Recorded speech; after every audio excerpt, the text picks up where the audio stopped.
नमस्कार मंडळी, स्वागत आहे आपल्या नवीन ब्लॉगमध्ये।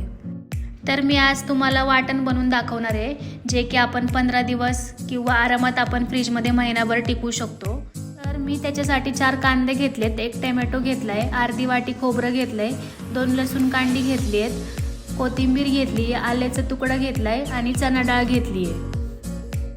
आपण कांदा चिरून घेऊ, उभाच चिरायचा, बारीक नाही चिरायचा जास्त। मग त्याला आपल्याला फ्राय करून घ्यायचे तेलात। कांदा मी फ्राय करून घेतेय। जर तुम्हाला त्याला डायरेक्ट पूर्ण कांदे भाजून घ्यायचे असतील तरी काही प्रॉब्लेम नाही, तसं पण तुम्ही करू शकता। मी कांदा चिरून भाजून घेणार होते तेलात। आपला कांदा चिरून झालाय, मी त्याला प्लेटमध्ये काढून घेतलं। आता आपल्याला खोबरं पण सेम कांद्यासारखंच मोठं चिरून घ्यायचं आहे। खोबरं पण तुम्ही डायरेक्ट गॅसवर भाजलं तरी काही प्रॉब्लेम नाही, किंवा तुम्ही त्याचं किस करून त्याला भाजून घेतलं तरी चालेल। मी आता चिरून त्याला भाजून घेणार होते। आपलं खोबरं चिरून झालेलं आहे, त्याला मी प्लेटमध्ये काढून घेते।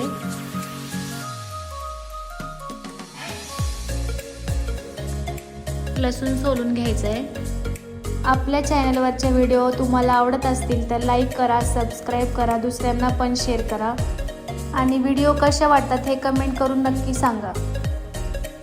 तर आपला लसूण सोलून झालाय, तर आता आपण आलं त्याचं पूर्ण वरचं साल काढून चिरून घेऊया बारीक। आलं पण आपण प्लेटमध्ये काढून घेतलं। आता आपलं सगळं चिरून वगैरे सगळं रेडी आहे। आता कांदा, खोबरं आणि चणा डाळ आपल्याला भाजून घ्यायची आहे चांगली खरपूस होईपर्यंत। मी गॅस पेटून घेतला, कढई तापत ठेवली। कढई तापल्यावर त्यात आपल्याला तेल टाकून घ्यायचं आहे आणि मग मी तेल तापल्यावर त्याच्यात चणा डाळ घालणार होते आणि ती पण खरपूस चांगली भाजून घेणार होते। चणा डाळऐवजी तुम्ही भाजकी डाळ घेतली तरी चालेल, मग तिला फ्राय करायची गरज नसते। पण माझ्याकडे घरी चणा डाळ अवेलेबल होती म्हणून मी तीच घेतलेली। आणि ह्याला दुसरा एक बेस्ट ऑप्शन म्हणजे तुम्ही बाजरी पण घेऊ शकता। फक्त बाजरी आपल्याला तेलात फ्राय न करता तव्यावरती तिला फक्त चांगली खरपूस भाजून घ्यायची। चणा डाळ आपली भाजून झालेली आहे, त्याला मी बाहेर काढून घेतलं। आता त्याच्यात आपल्याला खोबरं टाकायचं आहे। खोबरं पण आपल्याला चांगलं सोनेरी रंग येईपर्यंत भाजून घ्यायचं आहे। जास्त पण खोबरं करपवायचं नाही, नाहीतर मग ते कडू लागतं।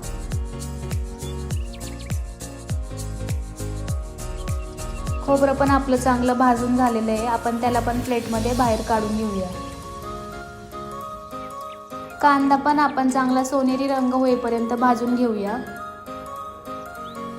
जे गावाकडे राहतात त्यांनी डायरेक्ट चुलीत कांदे भाजले ना तरी चालतील। ज्यांच्याकडे फ्रीज नाही आहे ना त्यांनी हा मसाला आहे ना तेलात चांगलं फ्राय करून घ्यायचा, मसाला वगैरे टाकून, मीठ टाकून, म्हणजे ते आरामात 15 दिवस फ्रीज नसलं तरी आरामात राहू शकतं। आणि ज्यांच्याकडे फ्रीज आहे त्यांना तर काही प्रॉब्लेम नाही आहे, महिनाभर आरामात चालेल हे वाटण। आणि ह्या वाटणापासून आहे ना आपण सुकी भाजी, रस्सा भाजी किंवा व्हेज नॉनव्हेज अशा भरपूर प्रकारच्या भाज्या बनवू शकतो। आता आपलं सगळं भाजून झालंय, मी त्याला थंड करायला प्लेटमध्ये काढून घेतलंय। थंड झाल्यावरती आपल्याला त्याला मिक्सरमध्ये आधी कोथिंबीर, आलं, लसूण, खोबरं आणि डाळ वाटून घ्यायची आहे आणि नंतर मग कांदा आणि टोमॅटो वाटून घ्यायचं आहे। किंवा तुम्ही आधी डाळ पूर्ण बारीक करून घ्या आणि मग बाकीचं वाटण वाटून घ्या। आता आपलं खोबरं वगैरे वाटून झालंय, त्याला आपण बाउलमध्ये काढून घेऊया। नंतर आता आपल्याला कांदा आणि टोमॅटो वाटून घ्यायचं आहे।